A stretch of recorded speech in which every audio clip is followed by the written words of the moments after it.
What's going on, y'all? It's your girl Ray P. Welcome back to another episode of We Got Y'all featuring Ray P and Rich. What's going on, Rich? Slow motion, sad as fuck, Rachel. But we'll Extremely, get to it. extremely We'll sad. get to it. As Sports y'all, have been killing me. huh? Sports have been killing me. Football team fucking up. They Mm, cancel winter time. Sports have been a lot causing a lot of misery in my life recently. that's very unfortunate. I'm really sad to hear all of that, and definitely sad about winning time. I'm a fake or a faux football fan, so sorry to the Bengals, but Joe Burrow, Ohio State's very own. You know what I'm saying? Yeah. O He put State. together post contract. I see he's not done much, so I know that sucks for you. Yeah, man. But yeah, O State by way of LSU. It is what it is. Football is a long season that just started. We started 0-2 last year. I'm a Bengals fan for those who don't know. But besides all of that, like I said, it'd be different if this was the playoffs or Super Bowl. That's not what's causing my most angst. It is the cancellation of winning time, which I got the alert before I had a chance to check out last night's episode. And Mhm. it shout out to my brother Donovan. He's a listener. He calls us the Genie Bus Love Fest. Uh, he's a diehard Lakers fan, like legitimate diehard lifetime Lakers fan. Mhm. So shout out to him for listening. He really appreciates what we do. Yeah, shout out to But you, Doc. he sent the text message to me, and I was devastated. Like, I was genuinely. We talked a little bit before we started recording, Rachel. I can't name another time that I've been this upset about a show ending, especially one that's so good. It just doesn't make sense. And it's weird because most times when a show gets canceled, we have to guess how it would have ended. We know how this ends. It's real. It's based on real life events, but those real life events are so good that you want to see them play out on the screen. For sure. I'm so upset. I told you guys maybe the last couple episodes, I've been trying to do a little bit of live tweeting, even though I prefer to just come in fresh essentially for the show. But so I had literally just tweeted, we need season 3 now. And the final not even five, the final 2 minutes of the show hadn't aired yet. And as soon as I hit post, I swear I saw the alert that says, winning time canceled. And I'm like, what the fuck is going on? I was so sad because there's so much story left. And again, guys, I'm not a real Lakers fan. You turned me, kind of.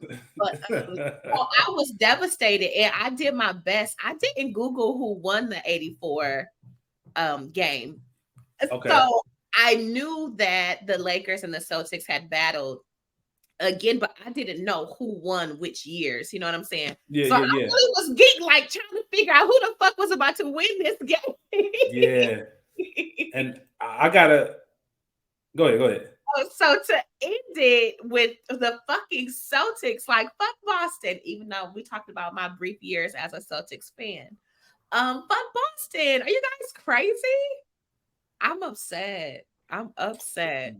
That's probably the biggest thing. And I'm not a Lakers fan per se. Hmm. Obviously, much respect for the franchise and everything they've done. Yeah. But I can only imagine, and I know Donovan's probably feeling the same as well as every other Lakers fan, to have a show about the Lakers end with Boston winning the championship. It just doesn't sit well with me. It doesn't feel right. Yeah, this is a Even steal. though it happened, that's not how the story actually ended. So it does suck. I will say one of the most fun things for me, because this show is incredible, whether you know what's happening or not. Mhm. But for me personally, it's been you not knowing what's happening and kind of getting those real reactions Yeah, about certain things and kind of sprinkling in some, facts that the show didn't show and getting your reactions to that. So that's been incredible. I'm going to miss all of that. for sure. Um, but that doesn't stop us from making sure we bring everybody some great content. We still have one episode to talk about. And we'll move on to the next thing. But I think Winning Time deserves a proper send off. For sure. For And sure. yeah, we'll get into it. I know before we get started, I know we probably spoiled this already, but there will be spoilers in this episode. It turns out that this is the series finale of Crazy. Winning Time: Rise of the Lakers Dynasty. We're talking about season 2, episode 7, titled "What Is and What Should Never Be." Mm. This episode was directed by the great Sally Richardson Whitfield. Isn't it crazy how that title is like fitting for how we feel right now? Yeah. What Yeah. is and what should never be. You should never cancel Winning Time. But directed by the incredible Sally Richardson Whitfield, written by Max Bornstein, Jim Hecht, and Jeff Pearlman. The show is based off the book Showtime, written by Jeff Pearlman. And a shout out, one final send off to the incredible, amazing cast that brought this 1980s Lakers life into our world. I think for a lot of people, Rachel, specifically people like you, I think it was a show that you didn't know you needed. For sure. You know, sports fans will watch any sports show. I mean, there's a show called Blue Mountain State.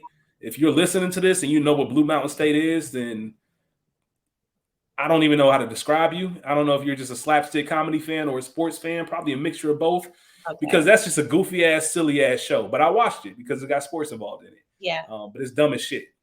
Okay. But this show is for everybody. It's you don't watch it. I wasn't. Yeah. Didn't even have to worry about the show.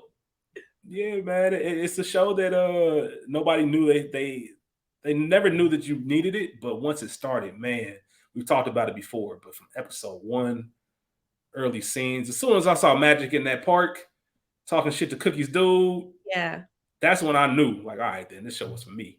Because you get to see these characters that you weren't alive for in real time. You see the adult grown up version of them. But you don't see them in the young, wild, reckless days. And it just brought us into that world. So exactly. Yeah. Exactly. Oh man, you took the words.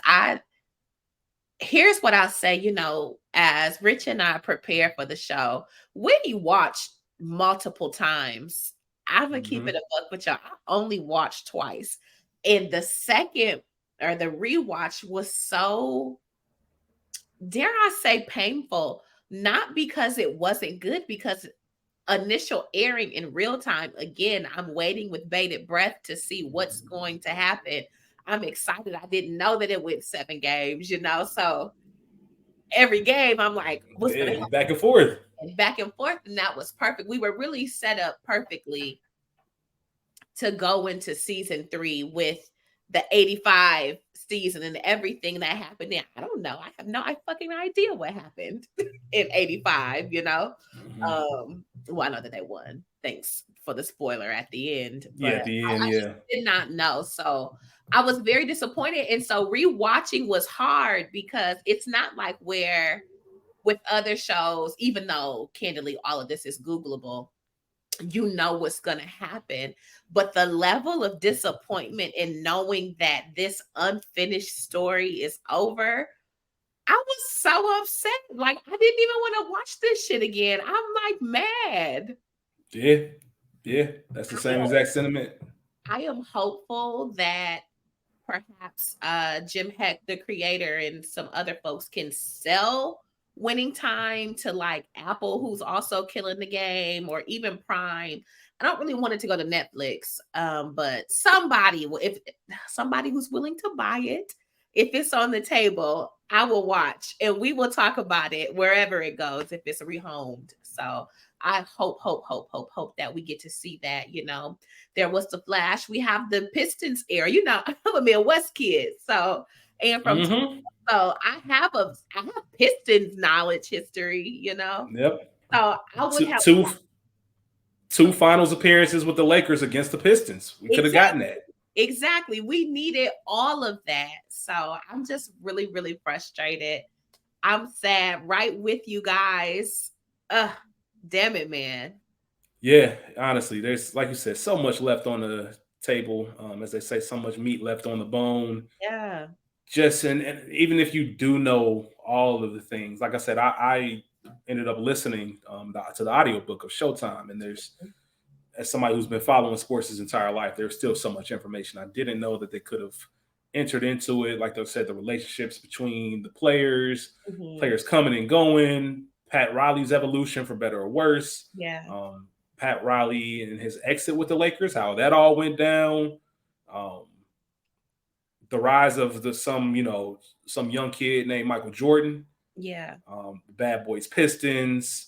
Like you said, 2 more Celtics matchups in the finals, all types of stuff. So We don't want to belabor the point. We like I said, we're gonna enjoy this last episode and talk about it to our fullest. But we'd be lying if we were sitting here telling you that we have the same eagerness and same chipper approach as we have been the past 6 weeks. And that just goes to show how much how good the show is. It's not because of anything else. It's because we want more of this, and it's sad that we can't have it anymore. For So sure. For sure. it is what it is. It is what it is. All's well that ends well. Well, this ended with a Lakers loss. But right. Maybe we'll clean it up at the end. But as far as the synopsis goes, with the NBA Finals, the tensions between Lakers and Celtics reach a new peak in 1984, and between Magic Johnson and Larry Bird. We kind of given our thoughts already about the cancellation of the show. What are your thoughts overall on this finale, especially as someone who did not know the results of the 1984 Finals? Disappointing to say the least, considering it's winning time. We should be winning. Straight up. I sound like Offset. This our team. It's our ball. I thought it was really well done. I thoroughly enjoyed this episode up to the last, montage of the epitaph of, the Lakers from then to now. But I thought it was just because I did not know, for me, it was up there with the season 1 finale as far as action, Obviously, we have this final series. We have Dr. Buss's personal life and everything that's unfolding. We see my girl Jeannie sliding for pops, period. Shout out to all the nice girls out there. We see the brothers come back. Yeah, whatever. But overall, really, really, really well done. And again, I said it when we opened up, the door was open for more. So for sure. How about One you? thing that I enjoyed it. This episode made sense as to why the rest of the episodes were the way they were. We talked about the sped up timelines and things of that nature, and this episode was done so well. Yeah, covering 7 games in 1 hour. Yeah. I guess because the show's not about basketball itself. More than it is these people that we've kind of invited into our homes and we're becoming familiar with, they become friends in a sense, or enemies, however you want to word it. But the basketball scenes didn't make the show. And with that being said, I want to sincerely tip my hat. I'm not sure who's in charge of the choreography for the games, but whoever is, kudos, standing ovation, round of applause, everything, because if you've seen any of these real clips, and we talked about it with the press conference with Paul at Westhead's exit, when you watch these real moments, and they're all available on YouTube. I watched that, by the way, on the timeline last night. Which one? The press conference? Yeah. The real one? Yeah. It started popping up yesterday. I saw that. Yeah. So you see how well done it was and how most exact it was. These basketball sequences, especially when you're getting to game 4, game 5, the infamous Rambis play, Mikhail clotheslined him. Everything. From the Kareem rebound to the outlet to Worthy to the pass to Rambis. They got all of this right. Yeah. The Kareem Larry Bird mix up. They got all of that right. Like, it was incredible. So I want to give a kudos to them. To what you were saying, all of the choreography was really, really well done. Again, I said I saw the clip of the press conference. And there was also, that was HBO's real finals. You talking about the intro? Yeah. All right, yeah. So let's get into the episode, because that's I can't remember which episode we discussed it, but we talked about how Winning Time does an incredible job of being unorthodox, breaking all the television rules, breaking the fourth walls, things like that. They do a lot of cool things, and one of them was that taking this old school CBS NBA Finals intro and mixing it with the HBO logo, because that's how the NBA Finals used to start back in the day. Right. And they took that and remixed it, and I thought it was incredible. Like, it was one of those things, as soon as I saw it, I'm like, oh, snap. They are really on top of their game. This is not some bullshit. People care about what was really going on and being accurate, even down to the programming. Nobody would have known, You know what I mean? Or it wouldn't have made that big of a difference if it didn't go like that. But the fact that they did do it was pretty incredible. But no, that is how CBS Sports used to intro, even to the story timeline. That's how you would imagine it going. 2-story franchises, haven't met in 15 years or 14, whatever the time was, and so on and so forth. Very strong opening leading us into game one, especially knowing that we already got the results of game one in the first scene of this season. Right. So it was a great way to tie in everything and get us really started with how this 84 finals goes, because this is what we've all been waiting for.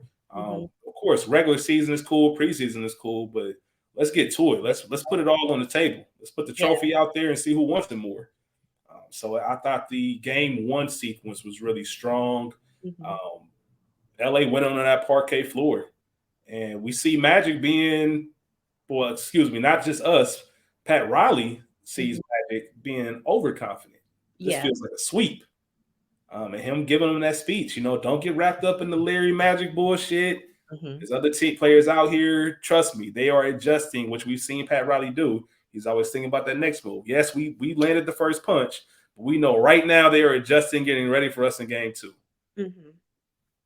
I was going to ask, what did you think of that speech? But you kind of already said it. I was sort of surprised with how confident Magic was after that first win. Candidly, yes, you won. You drew first blood. You have beaten them before. You know that you can do it. But given such a textured history between the two teams, I was surprised that he wasn't more, I don't want to say poised, but more into himself in a calm way, not a bravado way. After that win, I wish that, even though Magic is essentially the focus of the show, I would have been curious to see, what did Coach Riley, what did he also say to Kareem in that moment? What did he also say to Cooper in that moment? I would have been, because we know he a side talking motherfucker. So I would be very curious to see what those sidebar conversations were leading up to his discussion or his quick convo with Magic on the bus. Yeah, that's an interesting point you bring up. There is, when you look at it from Magic's perspective, and we'll talk about Lakers and the Pat in a second, but when you look at it from Magic's perspective, this is someone I'm constantly being compared to. And while I respect his talent and I respect his skill set, I beat this dude at everything. Yeah. And I'm actually getting a little irritated that your old guys are putting us in the same breath. Yeah. We played in the 1979 NCAA championship. I beat him, smoked him. Like, y'all got him on the cover of Sports Illustrated? Cool. Give me my ring. Y'all want to vote him Rookie of the Year the next year? Cool. Give me my NBA Finals award. I got another ring. He wins the 81, sure, but I'm coming right back in 82. I'm getting another one. 2-1 Magic. Like, everything that he does, I'm doing it better and at a higher level. So I think he's finally thinking to himself, this is the stage where I can go out here, finally shut all this noise up about who's better, because we know what's driving it. Yeah. We don't get to see it. We probably would if the series went on, but Isaiah Thomas, of obviously incredible all-timer basketball player of Detroit Pistons lore, once had a comment where he said if Larry was a black dude, he'd just be just another good player. And that caused a lot of controversy. It actually kind of started the deterioration in between Magic and Isaiah's relationship, because if you know anything about them, they were thick as thieves. Right. Matter of fact, once they lost this NBA Finals, Isaiah Thomas and Mark Aguirre were at the game, and they were the ones at Magic's hotel room consoling him all night. So yeah, I think that Magic was just on some fuck Larry, fuck Boston. Like, this is my shit. We about to sweep them. Not only gonna beat them, we gonna sweep them. And he took the whole thing for granted. Yeah. And the Lakers did. I think Pat did. I think everybody in that locker room strongly believed we are the better team. And you know what, Rachel? I think they weren't wrong. I'm about to say they weren't wrong. They were the better team. And it just goes to show how much goes into winning. Yeah. Especially when it's, it's not like the NFL where, whoever plays your best game that day wins it. When you get to hockey, baseball, NBA, usually the best team wins because you have to win 4 out of 7. Right. It's hard to be the lesser team and win that many times in a short time span, should I say? So I think that Okay. had a lot to do with it. Okay. I can respect that. I have thoughts on Big Zeke's comments, but we'll save them. Good old Big Zeke being Big Zeke. Yeah, yeah. Shout out to that. But let's get on to game 2, where Mm-hmm. unfortunately we see Boston take that game. You spoke to the choreography earlier, but I want to ask you this. Was Magic about to dump Cookie in the hallway? Yeah, he was definitely about to break off that wedding and let her know that Oh, he was definitely about to let Cookie know that this is not a time for a wedding and this is too much distraction and all of that. Absolutely, 100%. God damn. Like, I think he never. broke off 2 engagements. I think he Yeah. broke off 2 engagements, if I'm not mistaken, and finally went through it on the third one. So Uh-huh. yeah. It's never shout out to the paparazzi, but in this case, shout out to the paparazzi for sparing her in that particular moment. Like, wait till we get home. Don't do this. Don't do this here. We ain't even in the city. I could see if we was at the Forum. We ain't even in LA. We ain't even in the car on the way. My peoples is right there, like right there. They just We walked away. truly alone. And this how you want to do me? Are you crazy? Absolutely not. Absolutely not. That was a big thing. Yeah, It because was Cookie was seen. Not to cut you off, but Cookie was starting to be seen around. So yeah. of course, reporters, newspapers, Mm-hmm. they starting to get a glimpse, start reporting about their relationship, and Magic was like, "Hold up." And this is the 80s, pre-social media, all that. You can kind of still move how you want to move. Right. But it Right. was too much for Magic. But you made it that. Like, you made the public declaration that this is your woman, da da da da da. Not Don't saying we always? Don't we always? no, y'all don't. No, the fuck y'all don't. No, no. Absolutely not. You might announce that you're sleeping with this person, but that is serious. No, the fuck y'all don't. So no, let's not go there. Okay, fair. Hey, point taken. Point taken. But it didn't have to be that. You know what I'm saying? Even though they had so much history and him proposing was the right thing to do, quote unquote. But you didn't have to make it public. And that's why he wouldn't let her ass come around. That's how it is. You know, somebody always being hidden. Then you know. I think everybody has, whether they're friends or not, at least someone you know that might pop up with, and I hate to say this, it's usually men that pop up with a woman that they've been with for years and you had no idea. Had no idea you had a girl, had no idea I had no idea none of this. And that's tale as old as time, like Beauty and the Beast. But all her people know that nigga. All her friends know him, know who he is, know what he be on. His folk, nigga, where the fuck she come from? Who is this? Crazy. They know. Y'all are unhinged. Unhinged. One thing that I do want to highlight in game 2. Yeah. So for those who aren't familiar with what's going on in real life, how does the best point guard of all time, top 5 to 7 player of all time, one of the smartest basketball minds to ever walk this planet, how does somebody like that lose track of time? Right? So, back in the 1980s, today we know the shot clock to be above the basket. That's what we see. That's what we know. That's what we've been familiar with our whole lives. Yeah. Well, back then, the shot clock used to be on the floor, on the baseline. Photographers, everybody else used to be sitting in that area. In real life, the shot clock was covered up. So Magic had no idea how much time was left on the clock. Now, even given that, Magic was still a smart enough player to where you have your mental clock and all that. A lot of players do. So I still don't want to give him a pass because of his greatness.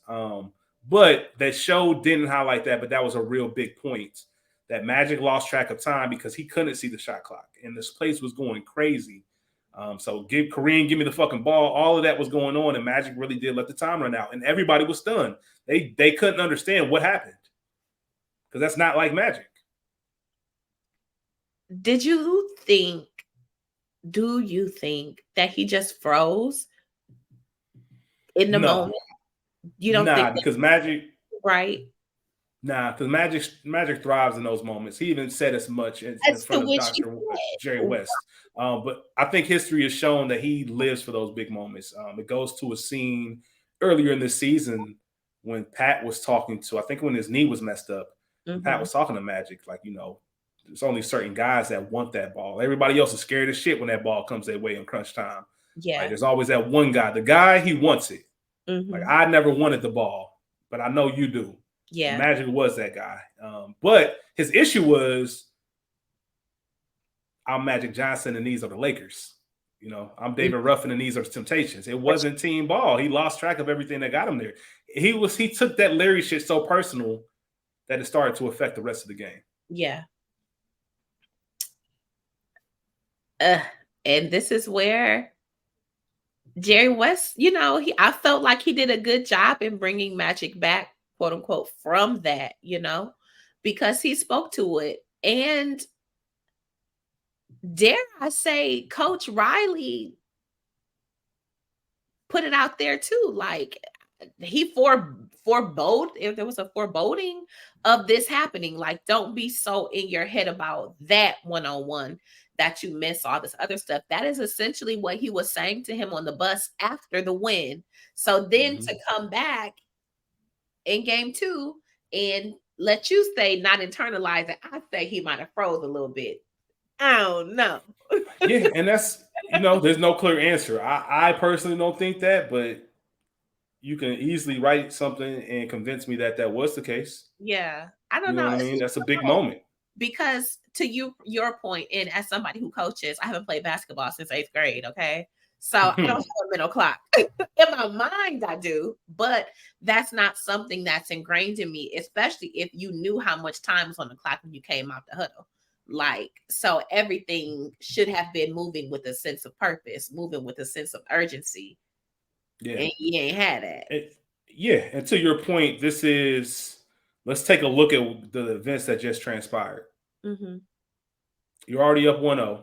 Yeah. You're about to do the impossible, be up 2-0. You're up 2 points. Yeah. With seconds left. James Worthy really threw that pass in bounds, got stolen, game's tied. That moment of guaranteed win to, oh shit, because you're still not panicking. You still got 13 seconds left and the ball with the tie game. So worst case scenario, you're going to overtime. But you at least want to execute something. Yeah. To your credit, there might have been a little bit of noise in his head. He might have been a little rattled. Like, how did this happen? Right. This shouldn't be going on. That voice might have got loud. Yeah, it could have. Listen, I won't rule it out a possibility.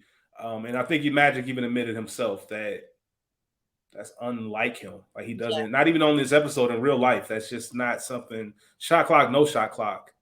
The same way players know how many timeouts we have left. If you call a timeout and you don't have any, that's a technical foul. You have to be aware of that type of stuff. Somebody keeps track of all those small details.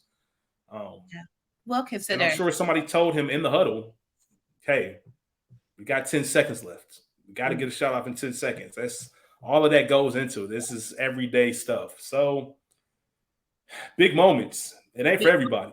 That's it. Well, Chris Webber ain't know how many timeouts that basketball team has. So I don't know. Yep, he didn't. Famous to this day. To this day, 30 years later, people still yell timeout to Chris Webber because of that. Crazy. So it's hard. What did you think of the discussion with Jerry West and Magic? I thought it was brilliant. I don't know, obviously, who initiated it, but I really did think it was brilliant because there's nobody better to listen to than the person that's failed at what you're trying to do. Yeah. I've been in your shoes before. I'm trying to think if that one championship was against the Celtics or not. Okay. I don't know. I know he went to 6 finals and won one of them. Yeah. But I love the fact that he knew he played the Celtics plenty of times. And that he knew he made the Bill Russell comparisons, which shout out to the late, great Bill Russell. He famously won 11 titles, and he had a knack, as Jerry said, of making those nobodies contribute. Yeah. Giving them their moment, making them better. And that's the ultimate sign of a great teammate. And just to rein Magic in and let him know, like, hey, I get it. I get the Magic versus Larry stuff. I know you're better. Like, you're on my team. I get it. But you have to get everybody else involved. That's the way you've been playing, and you can't let it get to your head now. Yeah. So I love that advice that Jerry gave him, and just that heart to heart. And there's a moment all of us have in our lives where we can look back at our younger selves and our younger mistakes. And for Jerry, I'm sure it's like talking to himself. For sure. This is the younger version of me. What would I tell myself 20 years ago? Yeah, this is it. This is exactly what it is. And I know, you can score all the points you want, but if we lose, it ain't gonna mean shit, and you know it. Sure. There was also a moment, which I know we said we weren't going to belabor it. There's also a moment that made me very upset when Magic said it's these new dudes. I mean, we talked about it. We haven't had a great chance to be introduced to these players, but we have James Worthy, we have Byron Scott, who was traded for Norm. Yeah. All these other pieces. And that scene, that line made me a little upset because you're absolutely right. Those mid-'80s to late 80s Lakers teams were different than the 1980 and 82 championship teams. Different characters, different pieces. It just made me as a fan want to get more into those teams because they were very interesting. And that's when, I don't want to say the real run, but you win 3 out of 4 titles. Okay. You know what I mean? For sure. Or you go to 3 out of 4 years. What do you win? You win 85, 87. Yeah, 3 out of 4, 85, 87, 88. So you win all 3 of those titles. So that squad and just them gelling, I would love to see that. But that's besides here and there. I love the fact that Jerry was that basketball father in a sense. That can walk Magic through that and let him know exactly what it's looking like on the other side. And you know how it is when you're kind of an OG. Believe it or not, my hands up. I'm just telling you that I've been here before. For sure. And as a kid, our parents tell us all types of stuff, and we just kind of brush it off. Now we get to that age when they was telling us, and we look at him completely like, all right, I get it. Keep living. There's that famous, keep on living, man. There's that famous meme that goes around when, the older I get, the more I realize why Big Worm wasn't playing about his $200. Period. You just go through some life experience and you get it. Like, I get it now. For sure. I think Jerry was having that moment with Magic. Let me ask you this. Does Norm make a difference in this finals if he's still on the team? I'm going to say no. And the only reason I'm going to say no is because I don't think the Lakers were a lesser team. Okay. If I felt it was a talent issue, then absolutely. Was Byron Scott as good as Norm Nixon in 1984? No. He wasn't. Does Norm Nixon bring some extra baggage that you may not need in the finals? Yes, he does. Okay. But like I said, was talent the question to begin with? Absolutely not. So I don't think it matters one way or another. The Celtics just got in these niggas' heads. They just got in their heads. And we'll talk about it when we get to Game 5. The Game 5 literally changed this entire series. For sure. Literally. Okay, so at Game 3, they won. Woo! Yeah, we Game 2, Game 3, they win. I mean, Celtics got smoked and ran off the court. For sure. No pun intended, given what we see in Game 1. But the Celtics literally got ran off the court. One of the worst beatdowns in finals history. Magic had 21 assists, as they said. Fun fact for those keeping score at home, Magic Johnson has 4 of the top 5 assist records in NBA Finals history. Oh, wow. So we know he had 21 this game. He had 20 twice. So he's got second place all by himself. So he did that 2 times. He had 19 2 times, which is third place. He shares that with 2 other players. Fourth place is 18, held by none other than Lakers great Jerry West. And 5 was 17, which Magic did 3 times, and he shared that with 2 other players. Wow. So Magic is a bad boy. Literally. So, yeah, they got smoked. And once again, The show did an incredible job with the real-time events. Mm-hmm. Larry had enough. That speech was to his players. He said it to the media. He said it to the papers. For It was sure. for his teammates. For sure. He called them a bunch of sissies. His words, not mine. Mm-hmm. Told them we need heart transplants. Like, they got us. Like, we gonna lose. Like, this shit's over. And that message, along with Danny Ainge and Kevin McHale having a conversation. Kevin McHale, who was the one that clotheslined Kurt Rambis in Game 5, which we'll get there in a second. Or was it Game 4? Game 4, excuse me. Yeah, it was Game 4. We'll get there in a second. Kevin McHale is the one that said we need to do something. So the Celtics were scrambling at this point because not only are you down 2-1, we just got embarrassed. It wasn't even close. Yeah. We know we can't hang with them. So right after that game is when the conversation started happening in their locker room. Like, yo, we have to switch up our style. We have to get physical with these dudes. We got to beat them up a little bit. This fast pace, we can't keep up with it. So we're going to have to bait them in and do what we need to do. Kevin McHale said, we need to put one of these guys on our asses. Danny Ainge laughed at him because everybody knows Kevin McHale is not that type of guy. And obviously he's the one that delivered the knockout blow. Like, him and Larry Bird used to go at it because he didn't have and when I say he, I mean Kevin, didn't have a killer instinct. He used to drive Larry Bird crazy. Larry Bird would tell him, you should be scoring 60 a night. That's how good you are. Mm-hmm. Like, I wish you just had a little bit more killer in you. Yeah. That smiling shit, that when he told him, like, you apologize, I'll break your fucking neck. That's who Kevin McHale was. And Larry was the one like, nah, bro, we ain't doing that shit. Fuck him. Let him get up. Let his teammates get him up. That's crazy. Yeah. So Game 3, I said Game 4 changed the finals, which it did.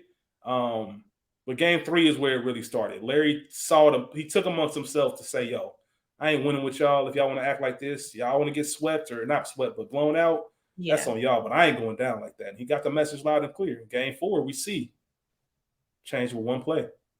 So was Larry a low-key dirty player? Larry did what it took to win. So yes.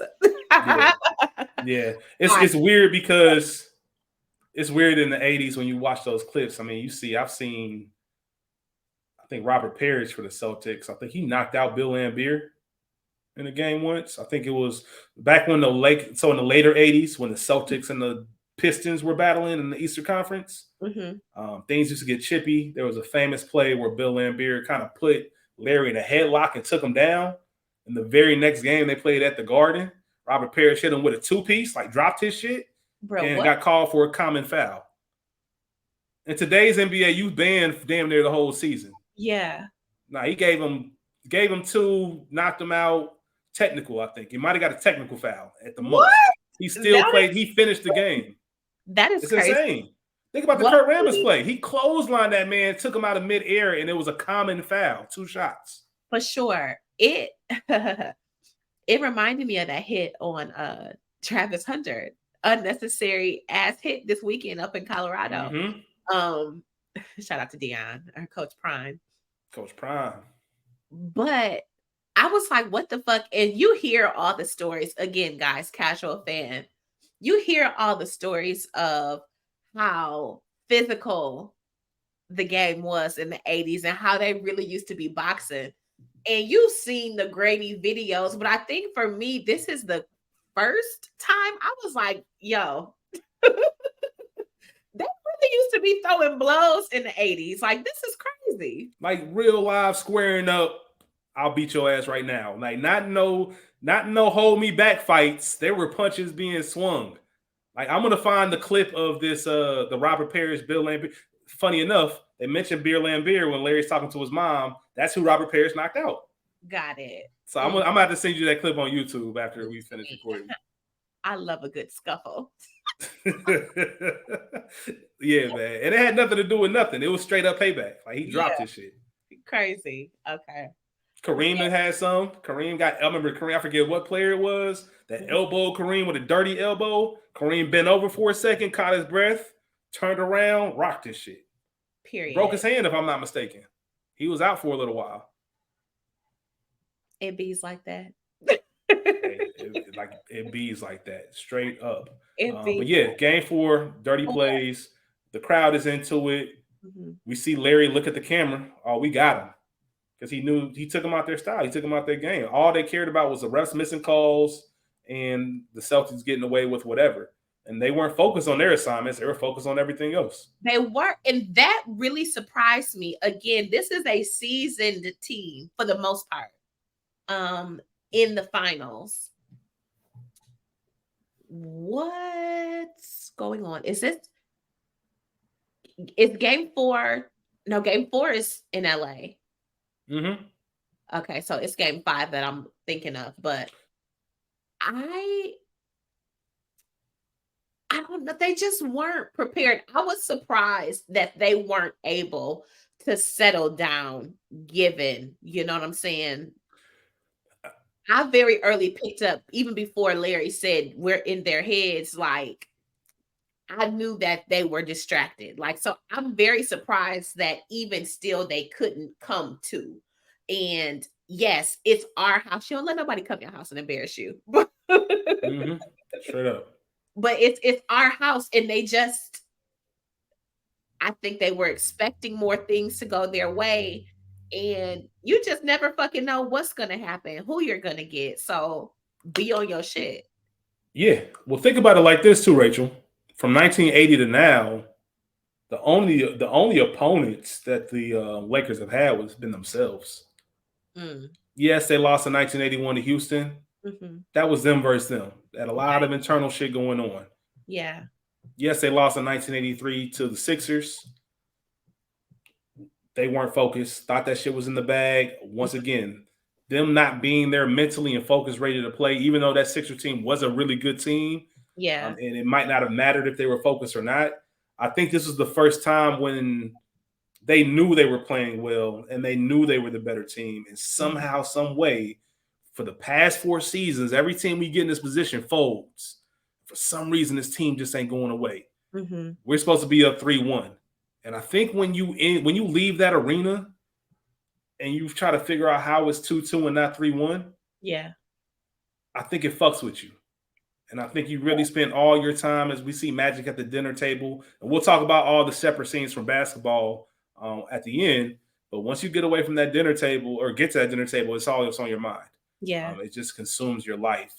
I think that played a major part into the rest of this series. Okay. And it's just something that they couldn't bounce back from. And you need steel sharpen steel. Mm-hmm. And it says a lot about you. You know, am I ready for these moments when they come? Cedric Maxwell, who he won the 1981 Finals MVP, might have been one of the first choking signs that we've gotten. Okay. You see it in the show. He runs up and does the choke sign. He did it to James Worthy, who missed the free throw, who had a chance to win it at the end, but they were just rattled. They just couldn't figure out why this team isn't going away. Okay. Interesting. Damn it, man. Okay. Pat even said it. Pat said it at the end in the speech. Came in, tore up the locker room and said, all right, fuck it. They got to us. They got to us. Like, they in my head, y'all heads. Mm-hmm. We got to bounce back. Yeah, what did you think of the rest of that scene? Like, in the speech that there followed?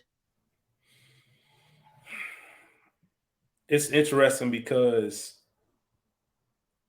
there's nothing more fascinating than seeing grown men, you know, with families and other responsibilities kind of sitting there waiting to get it. Yeah. And they just knew, like when Pat went in that office, it was tearing shit up and that door was closed. There's a shot of Kareem just at his chair, just kind of head down, almost waiting, like, all right, here come the bullshit. This door about to open. We about to get it. And usually, you know, your pride and all that, you ain't letting that fly, but you know it just as well. Like, we just fucked up. Like, I can't believe it. And the one thing that's important to keep in mind, obviously it's hypothetical, so you never know how it's going to end. From 1985 until 2014, the finals went to a 2-3-2 format. So in other words, the first 2 games at home, the middle 3 on the road, last 2 at home. So 1984 is the last year they did 2-2-1-1-1. Very interesting to think if this was a year later and it's 2-3-2. If you get game 5 at LA and they bounce back and it's 3-2 going to Boston, does LA win one of those 2 games in Boston? I don't know. Like I said, hindsight's 2020. You never know. But the fact that they had to go to Boston for game 5, like I said, had it been a year later, it would have been right there in LA. That could change things. They did show a stat, and it's still true today. I think 80-something% of the teams that win game 5 in the series go on to win the series. That's the deciding game. That is the deciding game. So I guess that takes us right into game 5. Known historically as the Heat game.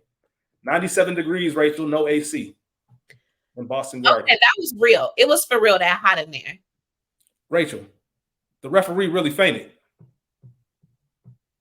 That referee fainted in the first half, finished the first half, and we had to be replaced for the remainder of the game. That shit was real. There's a scene with Red and the janitor essentially saying that he kind of tweaked some shit. He really tweaked that shit, or that's movie magic, or it just they didn't have any air. Rachel, Red was not fucking with nobody. Red took that home court advantage shit seriously. Like the Celtics, when the Celtics came out for we don't see this in the show. But when the Celtics came out for warm-ups, they didn't have their warm-up suits on. They knew what time it was. Red would let them know, not turning on the AC tonight. You get to your locker room, don't nothing work. There was a moment when the whole, I can't remember what year it was, so forgive me. It was so hot in the Lakers locker room that the next time they came, they brought their own like portable AC, and they blew a circuit in the building. Oh, wow. Like half the building's lights went out because of that. Because Red would, oh, you need cold water? We're turning on the hot. Yeah, I heard that too. You ain't got, my fault. We ran out of water for y'all Gatorade shit. My bad, y'all. Locker room's filthy, disgusting, trash all over the place, rodents, showers half working. Red used to be on that. That's crazy as hell. Norm made mention of that in season 1 when they go to play Boston about the rats and all the everything. And oh my gosh, Red is crazy. Yeah, Red crazy, man. I mean, I appreciate winning by all means necessary, but my goodness. So yeah, and you see Kareem really had the oxygen tank. Again, that was a real thing. Older statesman. He's old already.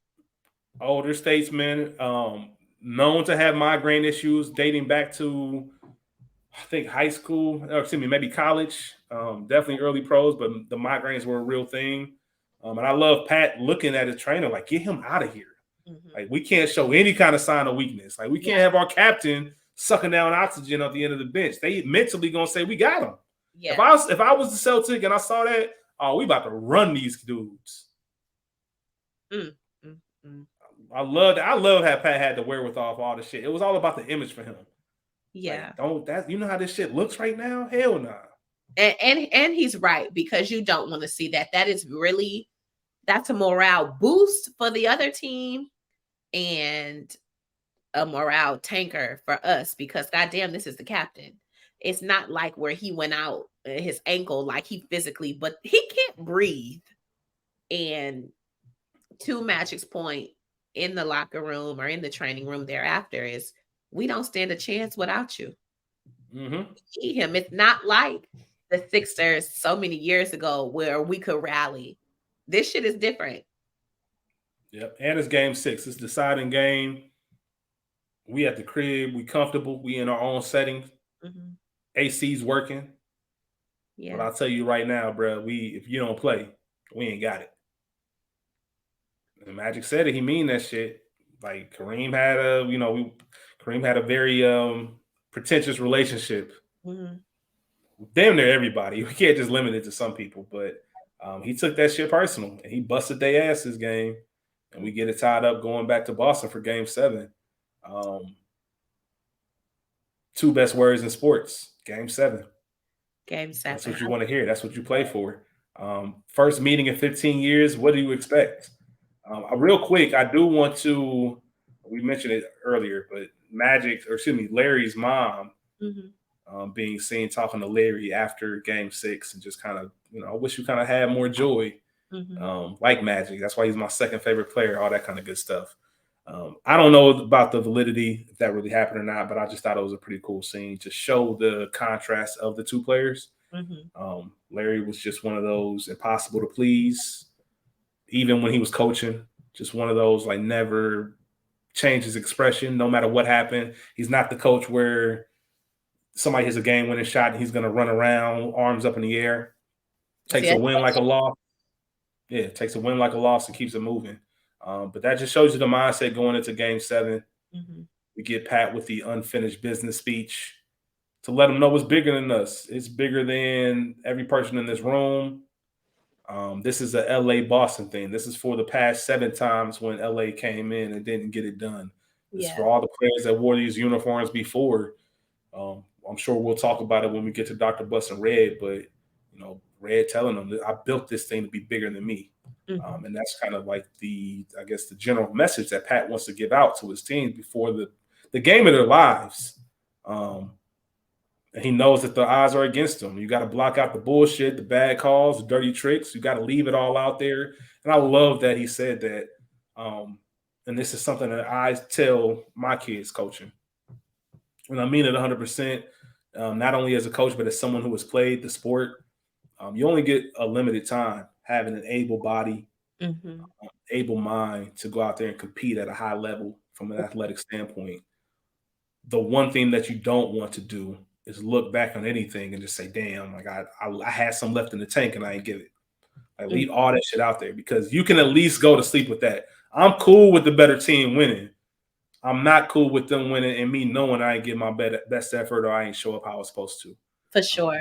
Is every cliche movie coach speech probably going to have something like that in there. Every real-time speech is going to have something like that, because in the moment you might not understand it or realize it. But it is one of those things where, man, if you want something to haunt you, just think about what you could have done and what you left on the table. So Pat leading with that was incredible. There's a line in The Sopranos that I always love from Phil Leotardo. He makes a line called "There's no scraps in my scrapbook." And that's kind of the epitome of this speech. There are no scraps. Like my scrapbooks aren't for the bullshit. It's for the important shit. Let's go win us one. Down 15. Trim it down to 3 with a minute left, and Magic gets the ball stolen. 2 free throws by Dennis Johnson. That's it. Game time. Again. Freezing in a big moment. Dare I say it?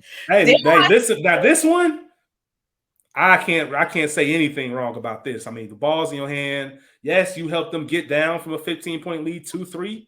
Doing a little too much. This is your ball. This is your opportunity. You get it stolen. You can't put that on nobody but you. That's nobody but you. And then he even hung back once it was stolen. Like there wasn't an immediate. Look at me. Like I know. I love it. I love it, Ray P. There wasn't an immediate hustle. I'm gonna be an amazing team mom because I'd be fake noise. Nah, you gonna be my assistant coach. Period. So, rewind though, I thought that Coach Riley's speech was amazing. To your point, every phenomenal coach has some sort of, this is like on a coach Mount Rushmore of things to pull from to really rally your team. I said it at the start of this, did not know what was happening in this Game 7. So coming off of that speech, I'm like, y'all, okay, this is it. We're going to pull it off. We ain't pull it off. Right. What do you think it was? Because to even have such a deficit, to be down, do you think they just weren't in it? Were they not getting the calls? Shots not falling? Like, what do you think it was in that Game 7? Because again, we only see so much, but everyone's more tense in a Game 7 because there is no. Rachel, me and you joke about this all the time about how we we should probably use our time for work to actually work. Because there's always that mentality of this shit gonna be here tomorrow. This work gonna be here tomorrow. You know what I mean? Just pick it up. I'll find time in the day. I'll rearrange some stuff. I'll make sure that whatever needs to get done gets done. It always gets done. Yeah. You know, we can both say that. It's gonna get done. When it gets done is a different thing. For sure. When you have the mindset of knowing that there is no tomorrow, this is all it. I think you can start messing with your own head a little bit. Every shot, the same shot you've been shooting since you've been 5 years old in the backyard, mentally now it holds a bigger weight. It's the same shit. It's the same format. It's the same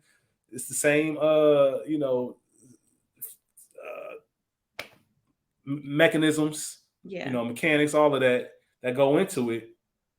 Everything that made you and they brought you here to this stage is still relevant, but now your mental's into it. For sure. And I think when you're in foreign land, you're on the visiting court, there's only two ways to go about it. You're either going to thrive with it and feed off of that hate, or you might fold when things get a little rough. Yeah. And the thing about Game 7 was it wasn't really close until the end.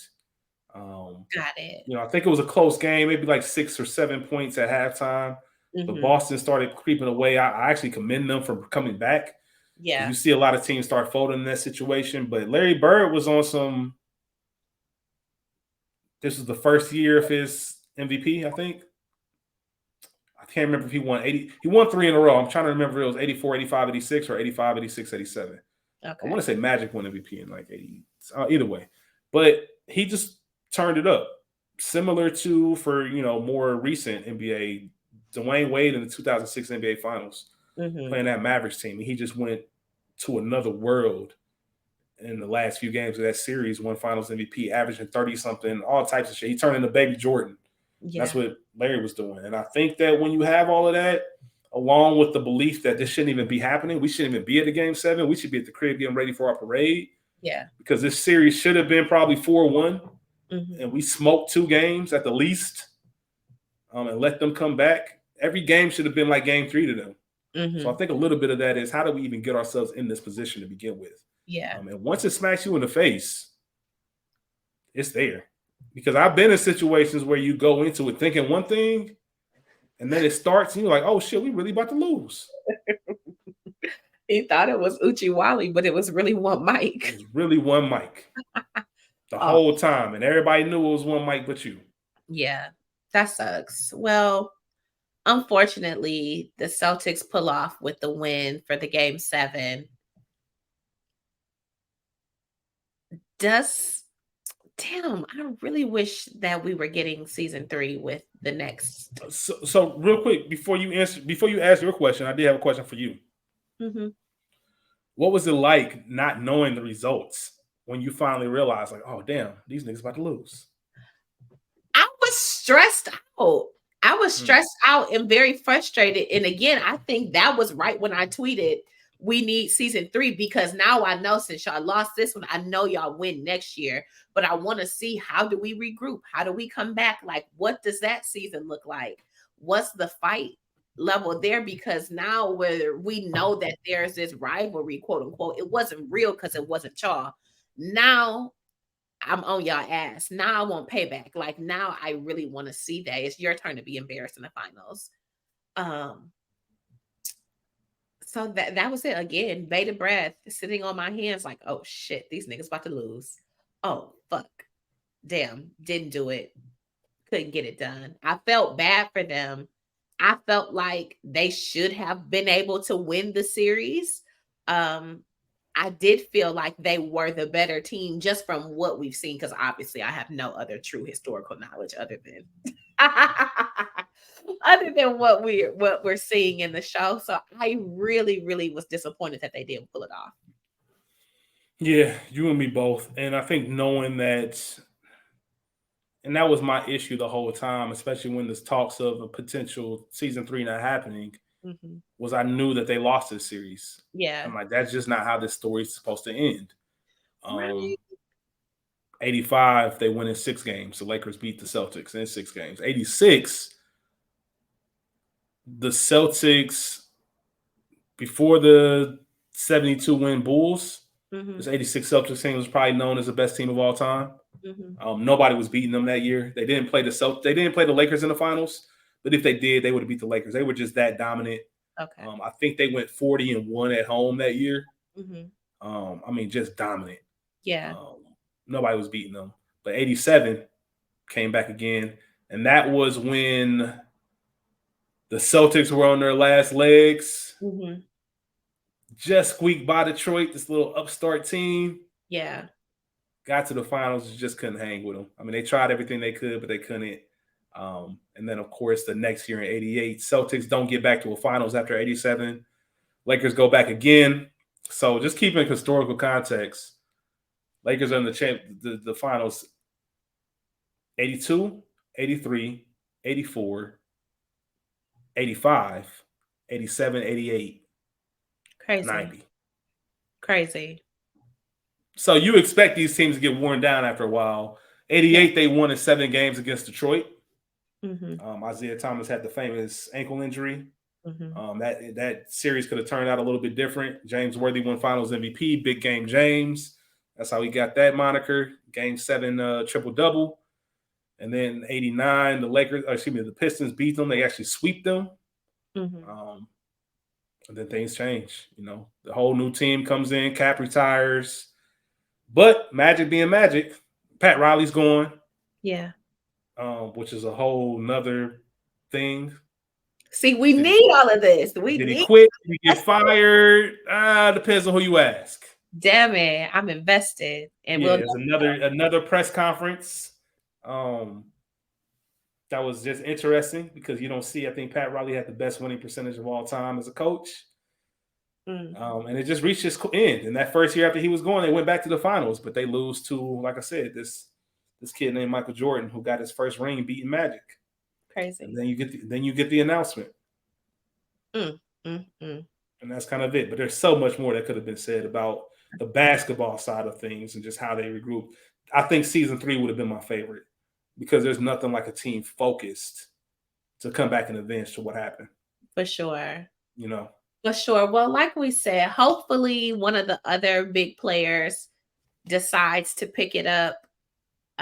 There's still so much story to tell. And now I think Apple would be perfect because they already have They Call Me Magic over there. You know, they've got some other programs that are distant relatives to Winning Time. So I would love to see the rest of that story. I'm probably not going to read the book. So I don't think you I honestly believe that everything that I've probably dropped in is all the stuff that you would be curious about. Yeah. There are some other interesting stories and tales. I think I've even told you a couple off mic about some of the players and wives and all that kind of good stuff. Yeah, you have. The only other interesting thing I think you'd be fascinated by is just the switch up from Pat. Just how that relationship turned from this is our guy to who the fuck is this guy? Yeah. Pat Riley just turned into a whole nother being. Really was feeling himself, like really feeling himself. Now I told you about Pat episode 3 or 4. So yeah, you did. But one thing that can never be mistaken. And this is, I shouted out Donovan earlier. This is something Donovan said as well. I agree wholeheartedly with him. Pat Riley loves him some Magic Johnson. Yes. He loves him some Magic Johnson. So no matter what happened between those teams, and even if their coach-player relationship had gone a little awry, it was never because of Magic. Like Pat would call out everybody but Magic to the point where Magic get pissed off. Like you were singling me out, making me seem like I'm not the problem, and tell everybody else that they do suck. Like I need to give me some of that heat too. But yeah, he would not say a bad thing about Magic. She shows up to Magic to this day. Pat Riley famously told a reporter, he's a few years ago, he's 70 something, he can do more push-ups than him. Pat Riley, a different type of dude, man. Yeah. But that whole his trajectory is something I think I'll miss the most. How he manages this team once they start getting the success, because as we know now, they won 3 out of 4 titles. Was the first team in I forget how many years, definitely over a decade to go back to back, repeat his championship in 87, 88. Pissed the team off, should I say, when he did that. After they won the 87 finals, he guaranteed that they would be the first team to do it in however long, win back to back. And they was like, bruh, like we just busted our ass for you. Don't put that pressure on us. Came out and did it. So for sure. Shout out to the basketball side of things. I know there were some non-basketball things that we want to touch on real quick before we get out of here. Yeah. So we can start with well, let me say this, Rachel. We haven't said this since episode 1. Can I tell you how much I miss Claire? I miss Claire. Claire, I miss Claire. Yeah, I miss Claire, man. Her showing up in this episode with a few episodes of her absence really made me miss that. Dr. Buss needs those people and women in his life that tells him what it is. And she said in episode 1, for the first time, I have skin in the game. You know what I mean? And this is why she was so upset that she mean $100 million lawsuit. Like, I'll bust my ass. Those people out there bust their ass, everything for you. You said it's just a problem. Fuck your problem. This is my life. Yeah. Like, I'm tired of you looking at everything under some small microscope like it's not a big deal. Like, this is the biggest thing in the world to me. Yeah. It's the biggest thing in the world to me. Claire is such a necessary voice for Dr. Buss, not just the businessman as far as the Lakers go, but even just personally. I think there's a lot of Jessie Buss in Claire, and the good doctor needed that. He needed that kick in the pants. He needed that strong voice, that strong force multiplier who understood the business of things and could get shit done, and who wasn't afraid to hurt his feelings or offend him.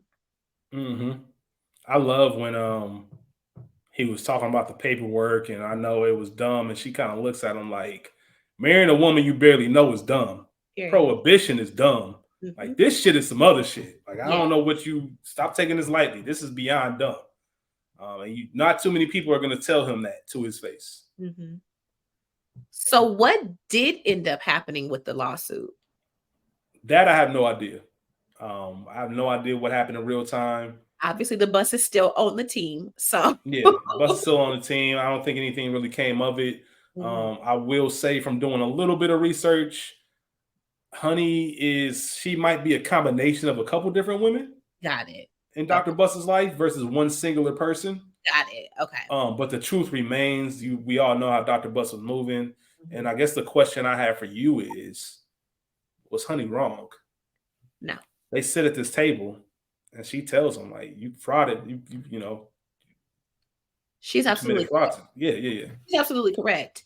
I told y'all I believe in making a nigga pay.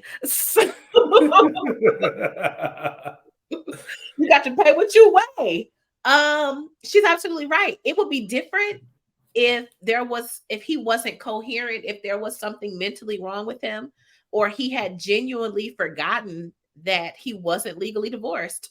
I don't know how we were able to do any other paperwork with this still being out here, but no, you knew full well that you weren't divorced. What do you mean we're married? You could have said, let's have a commitment ceremony, give me a promise ring, something, but you went on with this whole marriage facade knowing full well that you were legally married. No, which is crazy to think about. Get your lick back. Yeah. And so she said it. I'm the first one. I'm not the first person you've done this to, but I'm the first one to make you pay. That's it. And even if it wasn't $100 million, whatever she got, she was owed something. He shouldn't have been playing with her ass in the first place. That's fair. And Claire's point, like, the fuck are you doing? Jeannie tried to tell you, like, what the fuck are you doing? You ain't want to listen. Now look at us. But again, shout out to Daddy's girls all around the world. She still slid for her pops. Yeah, because you talking about we can lose everything. That's wild. Could you imagine losing the Lakers? Because you married the wrong chick? Because you're playing.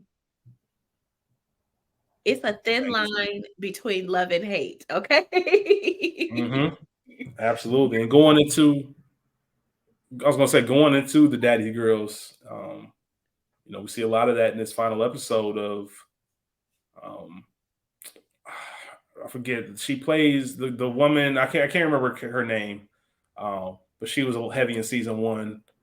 We mentioned her. She plays on the Bear as well, but she came in to talk to Jeannie and said, "Are you going to the game?" Mm-hmm. And she started talking about her dad and what is it? Linda. Linda. I was going to say that too. Who ended up marrying Kurt Rambis. So I love the little tie-in. Okay. She worked with the team, and I think Kurt Rambis, if he's not with the Lakers right now, he was up to recently involved in the front office. Yeah, that's one thing about the buses, man. Family. Yeah, once you win, you win. So Kurt Rambis, he was a big staple in LA and coached him for a little while as well. Oh, okay. And yeah, his wife worked in the front office. That's how they actually met. Hmm. And they are still married, if I'm not mistaken, to this day. But her asking him, if she wanted to go to the game, and Jeannie talking about Dr. Buss. And I love how Linda said, this started with me asking if you wanted to go to the game. You never answered the question. Mm-hmm. You went back to talk about him, and she looked at her and said, it's his world. And that goes right into, I think, what Honey was saying. Like, everybody operates under this is Dr. Buss's way or no way. Mm-hmm. And I love when Jeannie starts to realize and push back on it. Well, first, she's watching the news and she sees the news outside her crib, which is insane for one. For sure. I got the spectacle going on outside of my gates. Like, I'll come out there and slap the shit out of all y'all. But for two, y'all not just about to play with my pops like that. I'm sliding back to the crib. Period. Going in, like, you want to watch the game? What do you mean watch the game? Absolutely not. We going to the game. Game 6. Game 6, Boston. I can see if this is November, we playing Sacramento, even though Sacramento wasn't around back then. Yeah. We playing some lesser team, but no, we going to this game. What are you talking about? And I love the way Jeannie just pulls up for him. And so did he. And again, It's Jeannie, not the boys. No, well, not the boys, not the males, because that was a big thing for her too. Like, they're not boys. We're grown. We're not kids. You can't placate us and play with us the way that you're doing, the way that you have been, the way that you fool everybody else. Like, shit is different. Shit has to change. And I think that her sliding for him in that moment, even though he always appreciated her, even though he showed it horribly, I think that really made him respect her. Because I don't think I don't want to say I don't think she had his respect. But it's different. You the daughter, you around, I'm showing you things. But it's different because he still was prepared to give everything to the boys, Yeah, the patriarchy is alive and well in 2023. So it was back then in the 80s. And, we even get a scene with Claire and Jeannie talking about, I could see myself running this. And, do you think there will be a woman owner? That was so far-fetched and so beyond the realm of possibility back then. But Jeannie was built for it from day one, as we got to see. And, you said it, that scene, not only was it about her sliding for Pops, but also telling him what he needed to hear. I love the line, you want the picture in the frame. Mm-hmm. That's what you want. You want to be able to pick it up, look at it, have a couple of memories and put it back down and move back on your own time. Mm-hmm. That picture in the frame is work. The things that actually in that frame are a lot of work that goes into it, and how you want to be remembered. And you only get one shot at this. And obviously, his relationship with Jeannie was very strong. And I think he took heed to Jeannie's words, even though at the core he was going to be who he was going to be. Yeah. In the same breath, we can also say Jeannie is cut from that same cloth as well. I mean, she is her father's child. Mm-hmm. There's no ifs, ands, or buts about that. Like I said, foreshadowing to Jeannie's future as far as being the president, owner of the Lakers. She won the championship in 2020 as the owner, being the first woman in professional sports to do so. I think that's it as far as with the Jeannie stuff. I'm sorry. What do you think about Jeannie not taking her own advice that she gave her brother? Dating an employee. And providing inside information.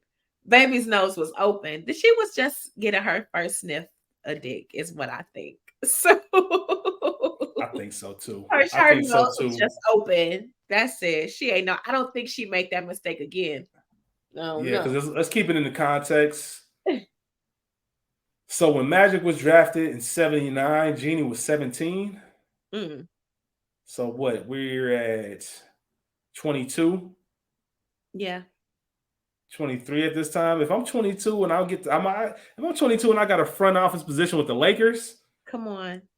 I'm I mean outside Lakers girls, I'm giving raises and all types of stuff. I'm about to be on some shit. for sure. For sure. So I get it. It was just funny seeing Jenny. We never saw Jenny with her nose open and unbusinesslike. Baby had a makeover and everything. You feel me? Man, like I said, they really made me miss Claire. I really going back when I go back to watch season 1, those Claire Jeannie scenes are gonna mean a lot more. I love those. Absolutely. I love those. Absolutely. But yeah, you just got on your brother's ass about this, and now you're doing the same thing. What do you use that power, Jeannie? Flex. You know what I mean? It'd be There's a line in the show Billions for anybody watches on Showtime. It's like season 1. When Bobby Axelrod said, "What's the point of having fuck you moment? What's the point of having fuck you money if you never get to say fuck you?" Yeah. And that's kind of Jeannie like, yo, what's the point of having all this power if I can't do what I want? Period. So get my man paid. Right. You know, I'm like, come on, Jeannie. Like, you do that when you got the last name and you paying some shit together. Like, don't worry about his bank account until it's part of your concerns as well. Period. But I ain't mad at her for the hustle. That's it. I think the only other thing, well, we had 2 things. We'll talk about Magic and his family time. But before that, a really good scene with Dr. Buss and Red outside of one of the games when he said, I alluded to it earlier, when Red said, even when Bird's gone, there's going to be somebody else. I built this thing to be bigger than me. Yeah. And Red really did that. And he taught Dr. Buss a very good thing as far as having the right people around you to do their job right. We talked about Jerry West being the GM. In the montage at the end, told you he traded Vlade Divac, who was this prize center for the Lakers, right after Cap retired, for some skinny high school kid and Kobe Bryant. I think it's also fair to say that same summer, he made the best free agent signing of the 90s when this 7'1" guy from Orlando wanted to go play for the Lakers named Shaquille O'Neal, which of course started a new dynasty. And let's just put this out here in the universe. Jeff Pearlman, who wrote Showtime, wrote a second book about the Shaq and Kobe years. Oh, he did? Yes, he did. So who knows? Maybe if Winning Time doesn't get the proper send-off, maybe somebody wants to pick up the Kobe Shaq eras, which would be a lot more relatable. But the same author wrote a book on them and a couple other sports teams throughout. So I want to highlight one thing from what Red told him. I built this to be bigger than me. It shows the importance of good foundational franchises. Yeah. It is more important than just being one team. And there's a stat that I'm about to tell you that is absolutely wild. And I've known it for quite some time, but I want to highlight it here. From 1999 until 2014, there were only 4 teams in the Western Conference that represented them in the finals. 16 years, or it's 15 years, excuse me. That was the Spurs, the Lakers, the Mavs, and the Thunder, excuse me. The Mavs and the Thunder combined were only 3 times. So you really have the Lakers and the Spurs throughout the whole time from 99 to 2014. Made it to the finals every single year. Crazy. It's not by mistake. Tons of great players in the league, tons of transcendent players. If your foundation is right, the same teams keep coming back. That's why you always get the Lakers. That's why you always get the Yankees. That's why you always get the Red Sox. That's why you always get, well, not the Knicks. But these high-end markets that are ran well, the Spurs, when they were run well, the Patriots, when they're run well, these teams that keep going and fans love to hate them because they're so good and they always keep coming back. Yes, the players have a lot to do with it, but the franchise as a whole has everything else to do with it as well. For sure. Get in positions of power and do what they need to do. Let's end it with Magic and his family, and then we'll talk about Dr. Buss and Jeannie at the very, very end. Okay. So, Magic at the table, thinking about sports, not focusing on family time. And I love the Arlethea. Is it Arlethea or Aletha? I think it's Arletha. Arletha, Mhm. aka Cookie. Help me with the dishes. Irvin Senior. Come holla at me over here. And even though we don't get to see it portrayed on a screen, just that hesitation of, you sure you want to do this? Which was going to allude at some point to them breaking up. But I Yeah. think because they knew the show was ending and they had this alternate ending set up, they wanted to keep it a happy story versus digging into the real shit. But I think that this was leading up to that first breakup, that Irvin Sr. knew that his son didn't want to go through with it. Go through with it. Yeah, see, I agree and also disagree. I don't think it was because the show was ending. I think that just because, as important as these breakups are, it's not the story. You know what I'm saying? It's not the thing to end on with their shit, not just for a happy or a sad ending sake, just because the game is still like the primary focus of this finale for me. Um, and so I do wonder how soon or how long they were engaged. I have to go back and rewatch They Call Me Magic to see how long they were engaged before that first one was called off. And was it really impacted by this finals performance and this, that, and the third?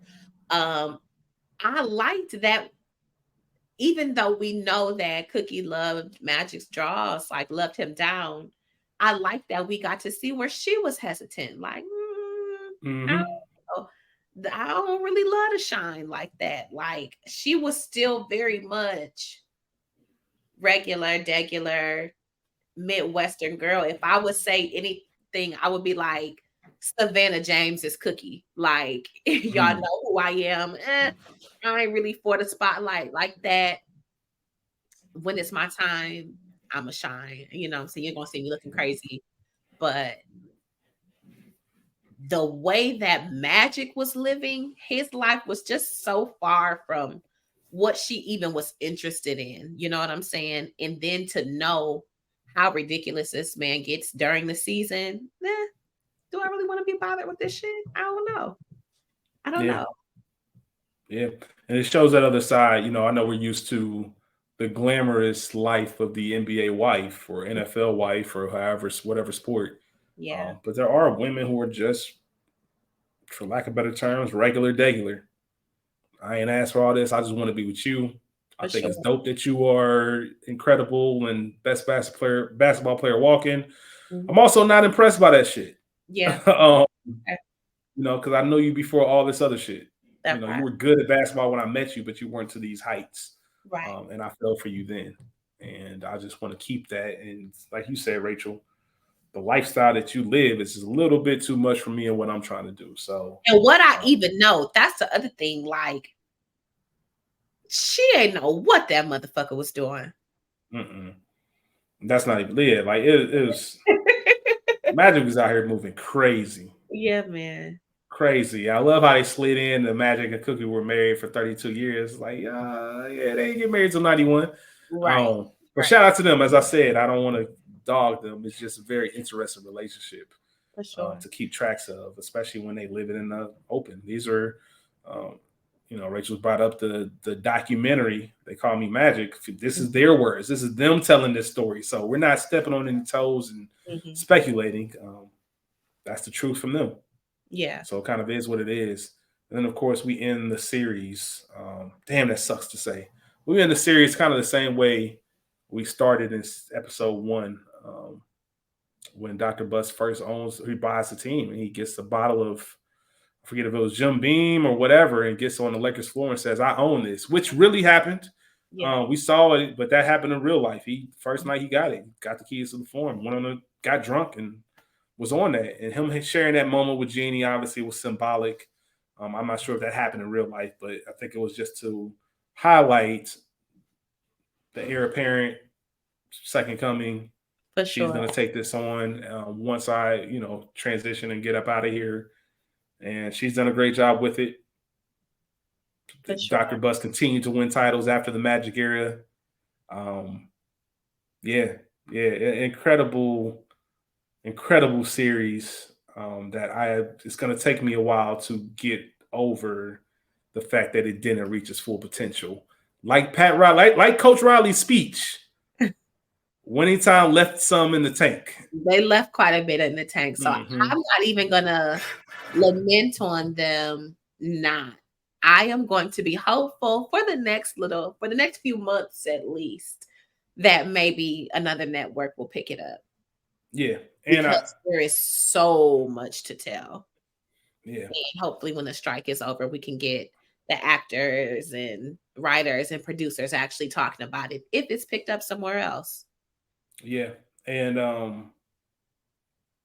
also think that it's very, very, very important on behalf of Rachel and myself to make sure we give this show all the flowers that it deserves. For sure. You know, us being hurt, as much stuff as we have going on in our lives, being emotionally hurt by a TV show is usually at the bottom of the list. But I think it just goes to show how well this show was produced and ran and acted, and want to make sure everybody gets their credit, even if it is cut short in the meantime.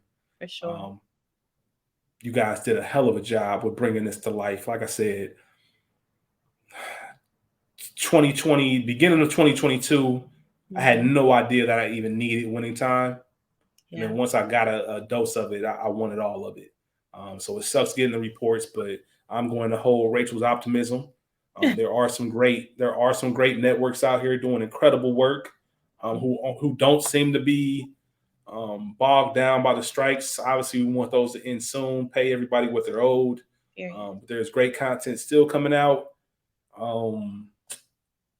Rachel, do you have anything else about this episode that you want to get into? I don't. Bravo, cast and crew. Thank you guys so much for 17 episodes of amazing TV writing, production, programming. Everybody's hard work is truly, truly, truly appreciated. Thank you for allowing us to take breaks from the real world and be engulfed in the Lakers dynasty for an hour or 45 minutes every week. Facts. With that being said, not really sure what's next for us. The strike has us in limbo a little bit. Yeah. There are some shows that we are planning and preparing to discuss. Hopefully things go as planned. This is a new time, and it's not just the strike. You saw shows getting canceled before. We're in a streaming age, and a lot of things, don't make sense as far as the decisions. I think Rachel's been brainstorming out some ideas about stuff to talk about, maybe in between, not weekly, but maybe an episode here and there until we get to our next show. Maybe one of those episodes we can have a conversation about why shows like Winning Time, who everyone seems to love, happen to get canceled.